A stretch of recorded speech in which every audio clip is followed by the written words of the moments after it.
नमस्कार दोस्तों, आज की इस कहानी में आपका स्वागत है। मैं एक पार्लर में काम करता था। एक दिन एक खूबसूरत भाभी पार्लर में आई। मैं उसे देखकर होश खो बैठा। मैं उसकी मालिश करते करते उसके मेरा नाम आयुष है और मैं उत्तर प्रदेश का रहने वाला हूँ। मेरी एक लेडीज ब्यूटी पार्लर की दुकान है। मैं देखने में काफी हद तक जिम जाने के कारण मेरी बॉडी काफी एक्टिव है। फीमेल पार्लर होने के कारण मेरे शॉप में हर रोज काफी खूबसूरत और जवान लड़कियां और औरतें आती रहती है। ये बात 2 महीने पहले की है। शाम का वक्त था। मैं अपने पार्लर में काम कर रहा था। तभी एक लेडी आई। उसकी उम्र 23 साल होगी और शादीशुदा थी। वह देखने में बहुत ही खूबसूरत थी। उसके फिगर अपनी ओर आकर्षित कर रहा था। उसे देखकर थोड़ी देर के लिए मेरा मन डोल सा गया था। उसके अंदर आते ही मैंने पूछा कि भाभी बताइए क्या करवाना है। वह बोली जी, मुझे फेशियल करवानी है। रजिस्टर्ड एंट्री के लिए मैंने उनसे उनका नाम पूछा। उसने अपना नाम माधवी बताया। मैंने कहा ठीक है माधवी भाभी, आप उस कुर्सी पर बैठ जाइए। मैंने कहा भाभी जी आप रिलैक्स हो जाइए। माधवी भाभी कुर्सी पर रिलैक्स होकर बैठ गई। मैंने पूछा माधवी भाभी आपको कैसा फेशियल करवाना है। माधवी भाभी बोली फुल फेशियल कर दीजिए। मैंने कहा ठीक है भाभी जी। फिर मैं कुर्सी से पीछे गया और फेशियल करने लगा। कुछ देर बाद उसके आईब्रो बनाने के लिए आगे आया। आईब्रो बनाने के दौरान मेरा हाथ कई बार उसकी बॉडी से हो जाता था। वह मुझे देखकर मुस्कुरा देती थी। लगभग 45 मिनट के बाद भाभी का फुल फेशियल हो गया। उसने मुझे रुपए दिए और जाने लगी। फिर अचानक उसे कुछ याद आया और मुझसे कहा आपका नाम क्या है। मैंने कहा भाभी मेरा नाम आयुष है। फिर वह बोली अपना नंबर दे दीजिए, मुझे अगर कोई ज़रूरत होगी तो बात कर सकती हूँ। मैं माधवी भाभी को अपना नंबर दे दिया।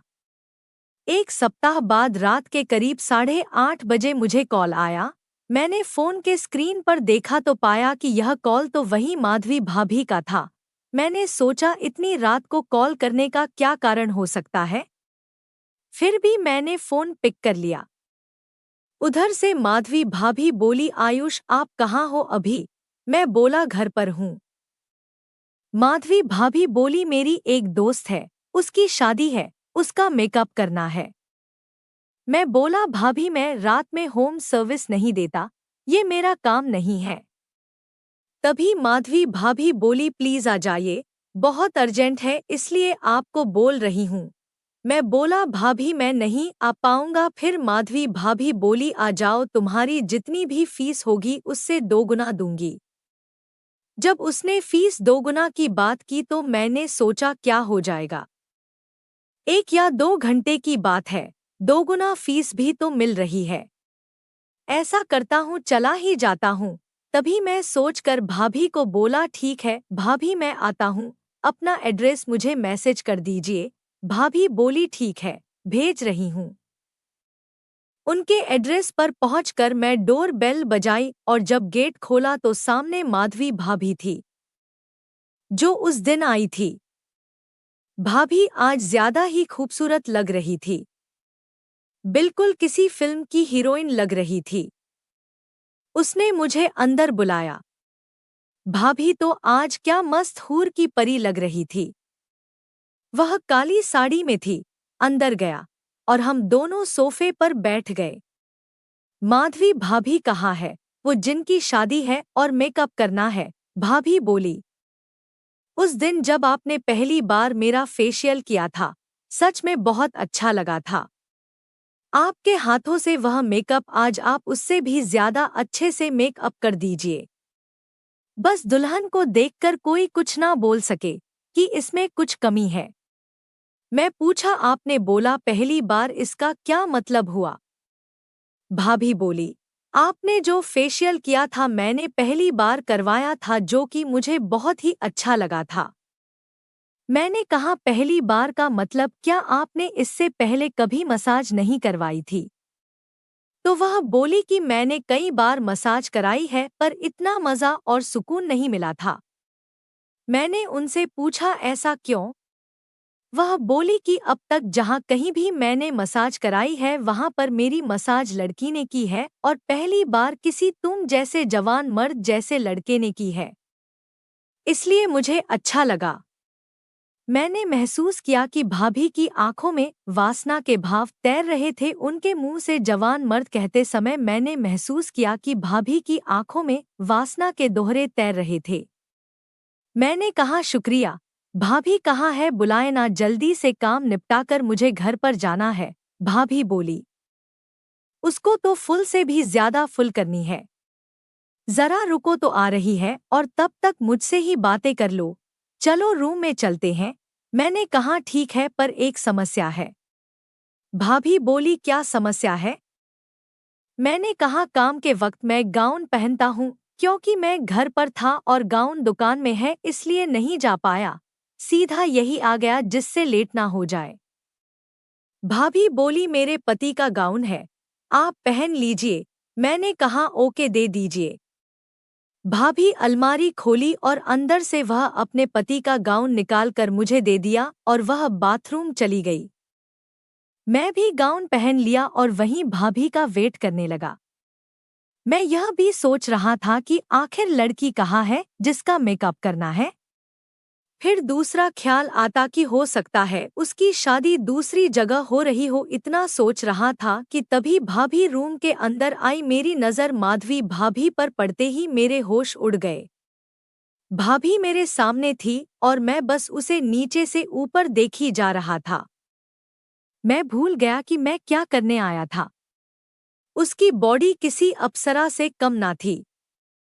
मेरा मन उसकी ओर फिसलने लगा। उसे पाने की ललक जाग उठी।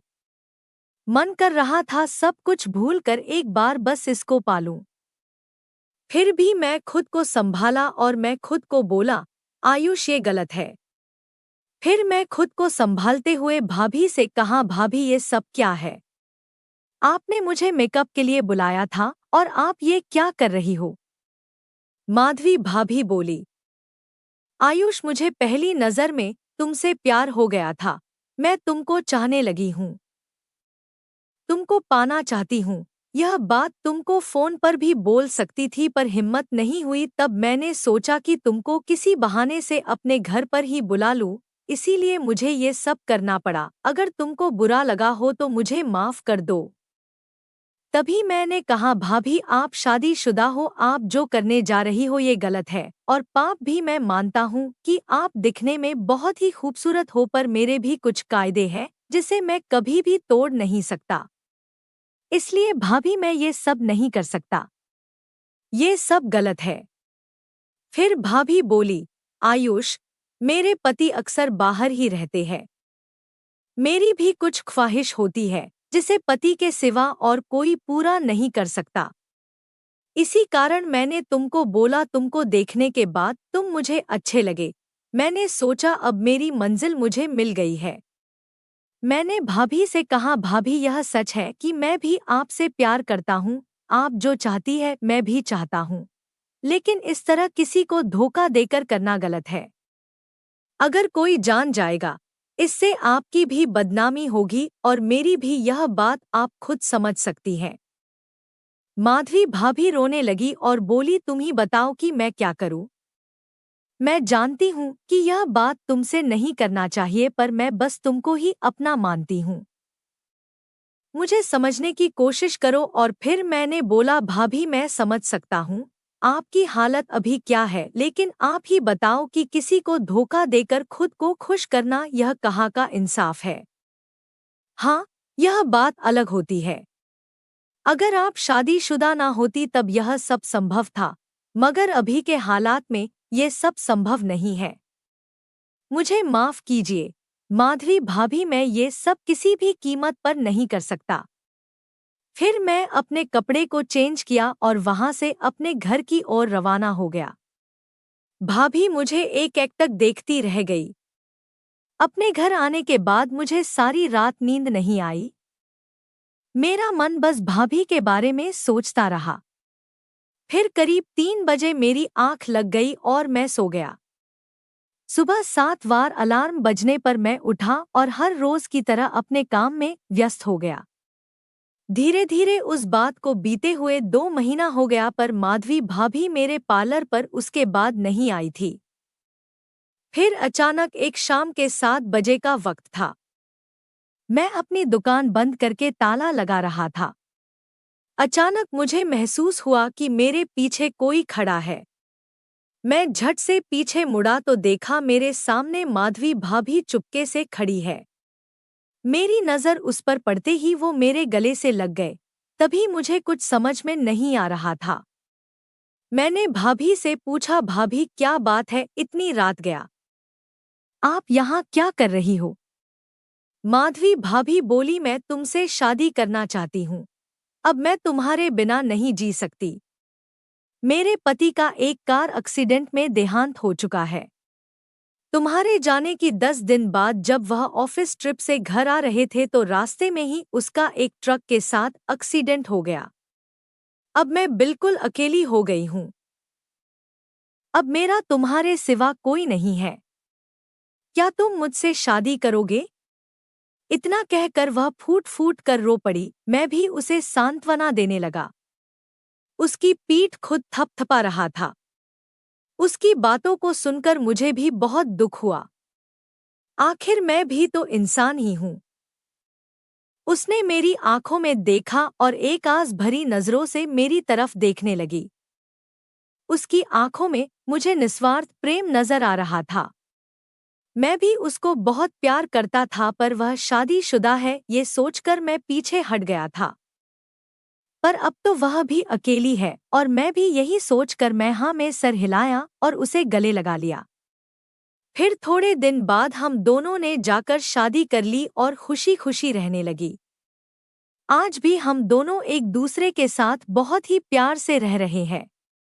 उम्मीद है कि आपको यह कहानी पसंद आई होगी। अगर आपको यह कहानी पसंद आई हो तो इसे लाइक करें और अपने दोस्तों के साथ शेयर करें। आगे भी ऐसी ही रोमांचक कहानियों के लिए हमारे चैनल को सब्सक्राइब अवश्य करें। धन्यवाद।